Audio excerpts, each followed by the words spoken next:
자, 그 다음에 이건 우리 말들입니다. 우리가 일상에 쓰는 말들. 성명정, 심기신, 지감, 조식, 금촉, 우리 그 삼일신구에 나와 있는 이런 표현들. 보면은 전부 셋이죠. 그 다음에 삼진, 삼도, 삼망. 전부 셋이죠. 왜 삼일신구에 저런 셋을 나타내는 게 많을까요? 이것은 여기서만 그런 게 아니라 우리 한국인들이 고대로부터 이 세상을 보는 방법이 셋의 구조로 보았다는 것을 말해주는 거예요. 그런 셋이라고 하는 얼개로 이 세상을 보고 표현을 했기 때문에 이 셋을 나타내는 글자가 우리에게 이렇게 많은 거예요. 그 다음에 또 있습니다. 우리말에 살이라는 말이 있습니다. 살. 햇살, 화살. 우리 몸에도 이걸 살이라고 하잖아요. 이 살이라는 말의 쓰임을 다 모아보면 이렇게 되어 있습니다. 세수 구조에서의 두 번째. 그러니까 여러분들이 뭔가 잘 모르는 건데 살이라고 부른다. 역마살이라는 걸 생각해 볼 수도 있겠네요. 역마살도 살이잖아요. 그러면 그것은 어떤 의미에서 세수 구조에서 두 번째라는 거지? 이렇게 이제 생각해 볼 필요가 있습니다. 그게 이제 자기 공부입니다. 제가 여기서 설명을 드릴 수도 있지만 자꾸 그 살로 표현되는 것을 내가 떠올려 보는 거예요. 여기 설명드리지 못한 살들을. 그렇다면 그 살이 세수 구조에서 두 번째라고 했는데 그건 왜 두 번째지? 이렇게 이제 생각을 하시면 그게 이제 자기 공부가 됩니다. 역마살이라고 할 때에 요 셋의 구조에서 두 번째라는 것 때문에 항상 이렇게 1번, 나는 2번, 3번이 또 있겠죠. 그래서 이 살이라는 말 속에는 은연중에 연결이라는 뜻이 담겨져 있습니다. 그러면 이제 역마살을 이해하는 데 도움이 되겠죠? 역마살. 자, 똑같은 의미로 쓰이고 있는 말에 방이라는 말이 있습니다. 방. 저것도 마찬가지예요. 세수 구조에서 두 번째. 자, 우리가 지금 이 방에 들어와 있습니다. 그러면 이 방을 세수 구조에서 두 번째로 보겠다. 그러면 이 방과 관련해서 첫 번째와 세 번째가 또 있다는 거죠. 그럼 구조적으로 이해를 해야 됩니다. 자꾸 그렇게 생각을 해야 됩니다. 자, 그러고 보니까 나라도 이전에는 방이라고 했어요. 우리 왜 그 아방강역고라고 하는 다산 선생의 책이 있죠. 아방. 우리나라. 나라방자 씁니다. 나라방. 그러면 나라를 국이라고도 하고 방이라고도 해요. 그럴 때에 방은 어떻게 해서 세수 구조에서 두 번째가 될까요? 첫 번째가 먼저 있어야 되겠죠. 세 번째가 또 있어야 되죠. 도대체 어떻게 해서 나라가 두 번째가 된다는 거죠? 이런 생각들을 자꾸 이제 해야 됩니다. 왜냐하면 소위 우리가 우리 거라고 하는 것이 그런 구조로 되어 있기 때문에 그래요. 이분들은 세상을 셋으로 보는 데에 아주 그 고도의 전문가들입니다. 그래서 가능하면 이 세상을 셋으로 보기를 즐겨해요. 이게 다 이제 그런 흔적들이에요. 어쨌든 나라를 방이라고 할 때 방은 첫 번째는 하늘나라를 첫 번째로 보겠다 그런 뜻이에요. 이게 하늘에도 우리가 여기 나라가 있는데 그 나라의 첫 번째 모델이 하늘도 그러하다. 그래서 여기는 두 번째라는 의미에서 세상에 있는 나라를 방이라고 불러요. 자, 국이라는 것도 똑같아요. 나라를 국이라고 하죠. 국이라고 부를 때도 하늘나라가 1번, 여기 있는 나라는 2번. 그럼 왜 이 사람들은 그렇게 생각을 하냐? 이 세상에 사고의 출발이 언제나 하늘이기 때문에 그래요. 이분들은. 이게 우리 한민족의 아주 두드러진 특징이에요. 사고의 첫머리에 언제나 하늘이 있다. 그래서 하늘이 항상 1번이에요. 그리고 나라는 두 번째. 그래서 나라를 두 번째라고 할 때에 나라를 국이라고 부릅니다. 그리고 저 국은 또 있네요. 우리 밥상에도 국이 있죠. 밥이 있고 국이 있고 반찬이 있고. 국은 이 셋으로 볼 때, 밥상을 셋으로 볼 때에 두 번째라는 뜻이에요. 자, 그래서 우리말에서는 이렇게 살이라는 말과 방이라는 말과 국이라는 말이 천지인적 세세 구조를 나타내는, 구조를 찾아갈 때에 참고할 수 있는 이 세 개의 우리말이에요. 우리말도 저렇게 그냥 셋으로 되어 있습니다. 그 셋을 모르고는 알 수가 없다. 자, 이제 전체를 정리를 한번 해보겠습니다. 우리가 우리 문화에서, 문화는 우리가 의식주라고 할 수 있죠. 의식주에 담겨 있는 비밀 코드는 셋입니다. 셋. 아까 살펴보았던 것처럼. 그 다음에 우리식 주소 표기의 특징은 언제나 첫 출발이 하늘이다. 그래서 주소 표기에는 우리가 하늘을 찾을 수 있고요. 천부경 81자로 나타내려고 하는 것이 여럿이 있지만 그 여럿을 모아보면, 핵심으로 모아보면 하나와 둘과 셋으로 요약할 수 있다. 그 다음에 문자 한자에서 기초 14자가 전부 하나와 둘과 셋으로 되어 있다고 그랬죠. 우리 한글이 똑같다고 그랬죠. 우리 말들은 주로 셋을 위주로 되어 있다. 셋. 그러면 뭡니까? 우리 한민족의 정체성은 어디에 있냐? 셋에 있다. 그럼 셋이 뭐지? 우리가 또 이렇게 생각을 해야 되죠. 셋이 뭐지? 자, 어쨌든 한민족의 특성을 알 수 있는 이게 이제 그 영역들이에요. 문화 영역에서, 주소라는 영역에서, 천부경이라고 하는, 천부경으로 표시할 수 있는 우리 한민족의 사고 체계, 사유 방식, 그런 것 속에서, 그 다음에 문자에서, 또 우리 말에서 공통적으로 발견되는 것이 바로 하나와 둘과 셋이다. 그리고 하늘이다. 이런 것들을 우리가 이제 알 수가 있고요. 자, 그런 의미에서 아까 드린 말씀입니다. 한자는 셋과 관련된 교과서다. 제가 이렇게 공부를, 동양학을 해보면 한자 이외에 어디에도 이런 이론 체계가 이렇게 명료한 데가 없습니다. 그래서 다른 공부, 다른 경전을 이렇게 본다 해도 이런 것을 찾아내기가 어렵습니다.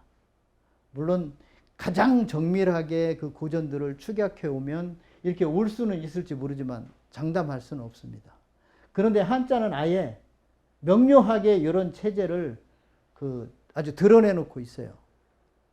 그래서 저는 이렇게 말합니다. 한자는 셋의 교과서다. 그리고 셋 속에는 언제나 하나와 둘이 담겨져 있다. 이게, 그래서 이 셋을 우리가 세트라고 할 수 있습니다. 세트. 우리가 영어에 SET라는 말이 있죠. 그 영어권에서는 이 세트라는 말의 어원을 잘 설명할 수가 없습니다. 그런데 우리 한국 사람들은 금방 알 수 있어요.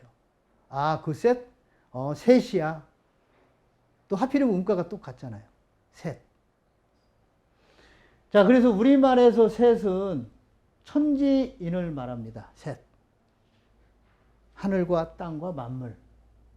그리고 이 셋은 셋이기 때문에 세 번째라는 의미를 가지고 있어요. 그러니까 세 번째이기도 하고 셋이기도 하고. 그 다음에 또 하나가 있습니다. 이 삼각형. 아까 그 삼각형에서 말씀드렸던, 우리는 이 삼각형을 한자에서는 삼합집이라고 이렇게 씁니다. 삼합이라는 말은 셋의 합. 셋의 합이라는 것은 이거예요. 천지인을 합하면 이 점이 됩니다. 이게 점이라고 하는 것은 우리 의식 속에만 있지만 그것이 가능한 방법은 이 세 개를 합하는 것입니다.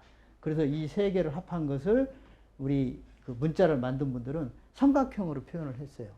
그래서 삼각형은 천지인에서 보면은 세 번째지만 셋의 합이라는 측면에서 보면은 요놈은 하늘을 뜻합니다.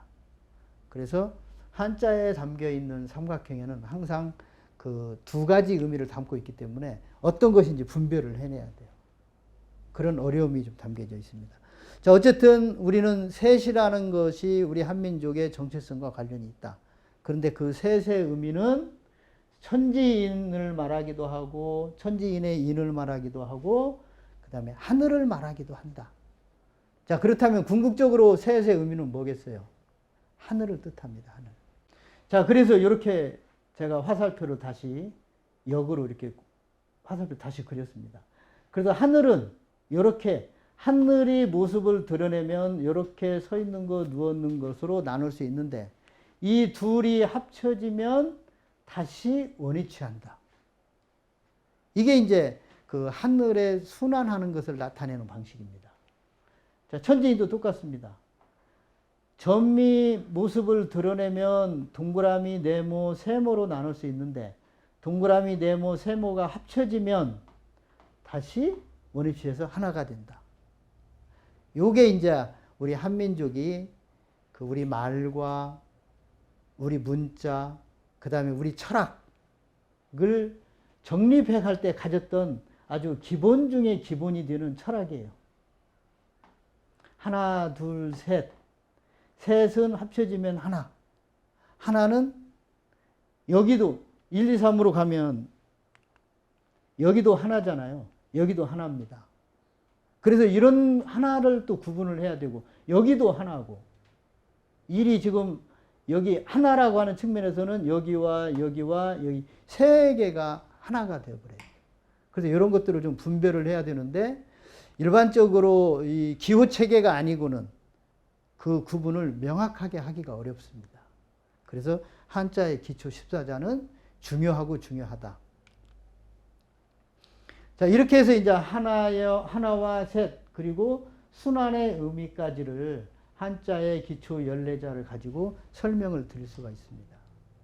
이것이 우리 한민족의 그 의식 속에, 의식의 맨 밑바탕에 깔려 있는 기본 철학이라고 할 수 있습니다. 그래서 하늘을 다시 이렇게 설명할 수가 있습니다. 하늘은 우리의 관념 속에만 있기 때문에 뭐라고 표현하기 어려워요. 그래서 이것을 하늘의 속성을 가지고 말할 수가 있습니다. 하늘은 이러이러한 속성이 있다.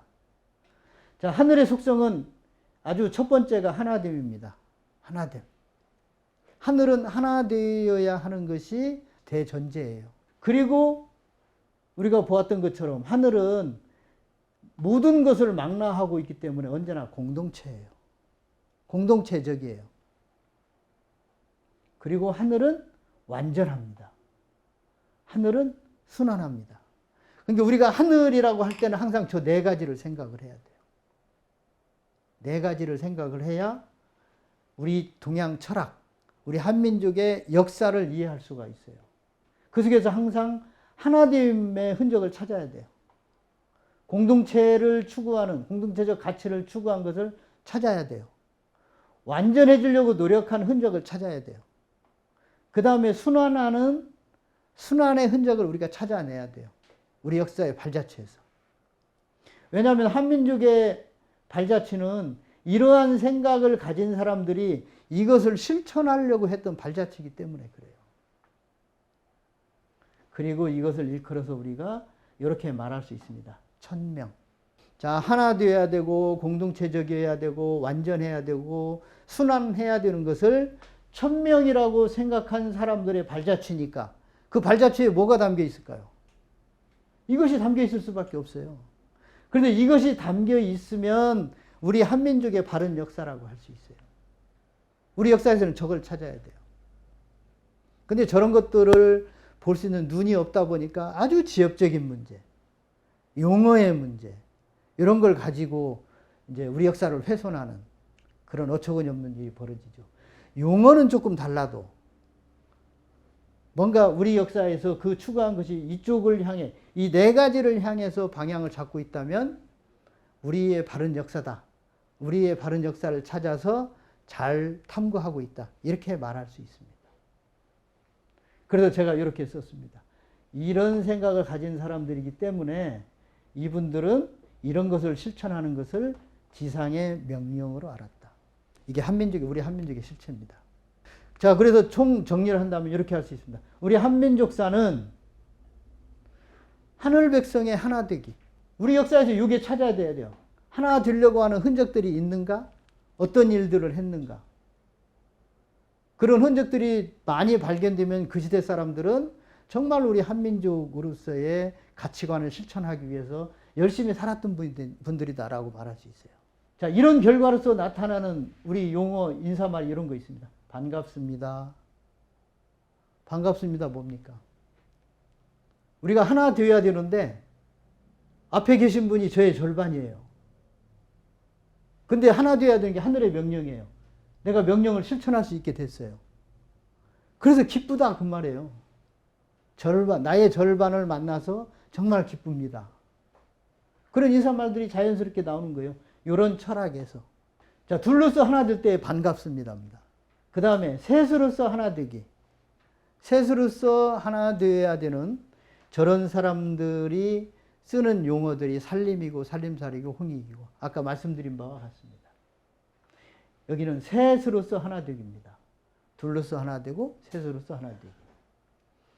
그 다음에 우리 한민족사에서는 반드시 하늘 공동체의 의식을 함양한 흔적들이 발견이 돼야 됩니다.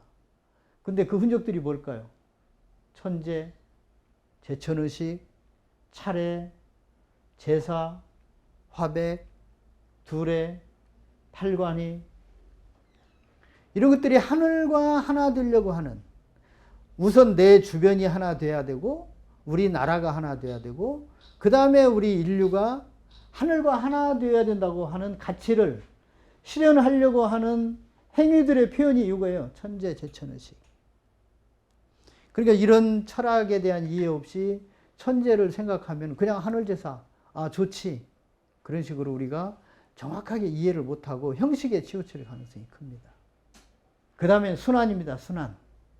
순환은 상하, 전후, 좌우가 자유롭게 유통되어야 된다고 하는 게 우리 한민족의 철학 중의 철학이에요. 그래서 가능하면은 이 세상의 모든 관계들을 순환으로 풀으려고 합니다. 순환으로.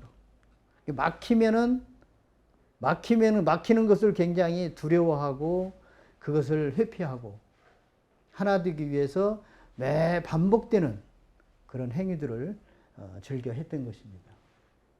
자, 그러면 이제 구체적으로 우리 역사, 그러한 인식이 역사에는 어떻게 반영이 되는지 한번 보기로 할까요? 한민족사입니다. 한민족사는 이해하기 어려운 것들이 많아요. 자, 석유 환국이 있고, 고리국, 구리국이 있고, 조선이 있으면 삼조선이 있고, 한이 있으면 삼한이 있고, 또 수도도 굳이 삼경제를 택해요. 삼경제라고 하는 것은 도읍이 3개 있어야 된다는 거죠. 자, 이러한 그 밑바탕에는, 한민족의 밑바탕에는, 이런 나라 이름들이 나오는 밑바탕에는 바로 앞에서 말씀드렸던 한민족의 전통적인 하나와 둘과 셋의 철학, 셋의 철학이 바탕에 깔려 있습니다. 그래서 이분들은 그 나라들을 하나로 말할 때에 환국이라고 불렀어요. 그러니까 이 환이라고 하는 글자는 글자 속에 보면은 이제 가운데 해가 들어있죠. 그래서 환국이라는 것은 태양처럼, 해처럼 밝게 빛나는 나라 그런 뜻이에요. 그리고 해가 만물을 살리듯이 백성, 만물을 살리는 그런 나라. 이런 나라라는 의미를 담아서 그 나라를 환국이라고 불렀어요.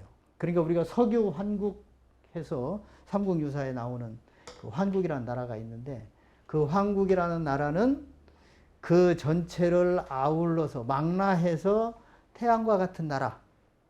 태양은 우리 태양계에서는 하나밖에 없는 유일한 존재죠. 그래서 그런 나라라는 의미에서 환국이라고 불러요. 그러면 고리국, 구리국은 뭐냐? 우리는 환국이 따로 있고 고리국이 따로 있고 구리국이 또 따로 있는 줄 알아요.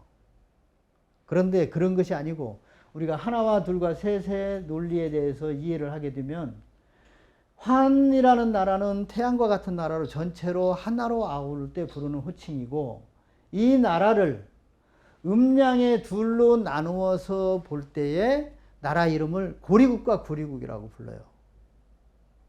그래서 고리국은 양의 나라, 구리국은 음의 나라.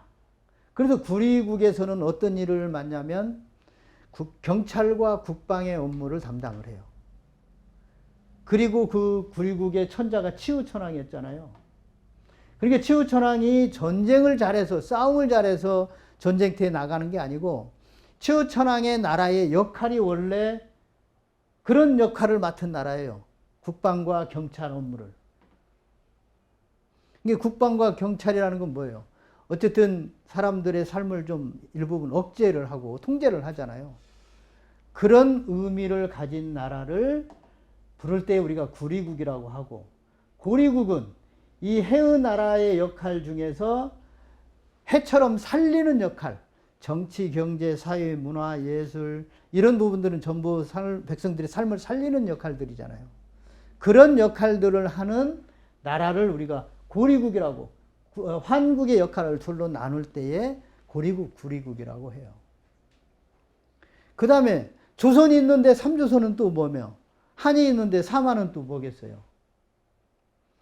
우리의 기본 철학이 하나와 둘과 셋이었잖아요. 그래서 나라를 세우면서도 그 하나와 둘과 셋에 맞는 나라 이름을 지어야 된다고 생각을 하는 거예요. 그러니까 이분들이 얼마나 철저하게 하나와 둘과 셋에 대해서 집착을 하고 있는지를 알 수 있겠죠. 그리고 그 하나와 둘과 셋은 결국 하늘을 나타내는 세 가지 표현법이고, 이 셋이 합해지면 하늘나라가 되는 거잖아요. 한민족이 천선이고 하늘 백성이라고 하는 것은 이처럼 우리 철학과 역사와 문화와 말에서, 문자에서 일률적으로 발견되는 이런 논리적인 토대 위에서 우리 한민족의 정체성을 다시 확인할 수가 있는 거예요. 자, 이런 것들을 발견할 수 있으면 우리 한민족의 역사를 알 수 있습니다. 그런데 지금까지는 이런 식으로 우리 역사를 본 사례가 없기 때문에 우리 역사가 이 입체적으로 되어 있는 나라를 평면상에 펼쳐놓고 보니까 무엇을 말하는지 사실 알 수 어렵게 된 게 너무 많아요. 그래서 그 반만년의 역사, 1만년의 역사를 우리가 다시 우리 역사를 보는 관점, 하나와 둘과 셋, 하늘, 이런 기준점에서 다시 우리 역사를 보게 되면 우리 발자취의 진면목이 다시금 되살아나리라고 생각을 합니다. 자, 이제는 우리 역사를 보는 눈, 안목에 대해서 어떻게 봐야 되는지에 대해서 설명을 드렸고, 다음 시간에는 이제 구체적으로 고문자에는 그러면은 우리 민족의 발자취가 어떤 형태로 담겨져 있는가, 결국 앞에서 보았던 하나와 둘과 셋, 이 흔적들이 고문자에서도 발견이 돼야 됩니다. 그래야 바로 우리 한민족의 역사와 문자와 말이 일치가 되는 것이죠. 자, 이런 면에서 우리 한민족의 역사 정말 여러분들이 기대하셔도 되고, 우리 문자 기대하셔도 됩니다.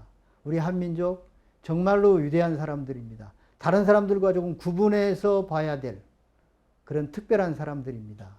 우리가 우리를 너무 이렇게 마치 자화자찬하는 것처럼 들릴지 모르지만, 실제로 우리가 지금 살펴본 것처럼 우리 역사는 일반 다른 사람들의 역사와 다릅니다. 우리 역사를 보는 눈이 있어야 되고, 그걸 알아차리는 안목이 있어야 되고, 그런 안목을 가지고 우리 역사를 보면 우리 역사는 정말 특별하다. 그런 면에서 한국인들은 모두 자부심을 가져도 좋습니다. 자부심을 가질 만합니다. 우리 그런 사람들입니다. 너무 기죽지 말고 우리가 그 과거, 우리 역사 속에 담겨져 있는 우리 선조들의 정신을 회복해서 우리가 하늘 백성으로 다시 태어난다면 우리 한민족의 위상이 머지않아 급격하게 변화되리라고 생각을 합니다. 오늘 강의를 여기로 마치도록 하겠습니다.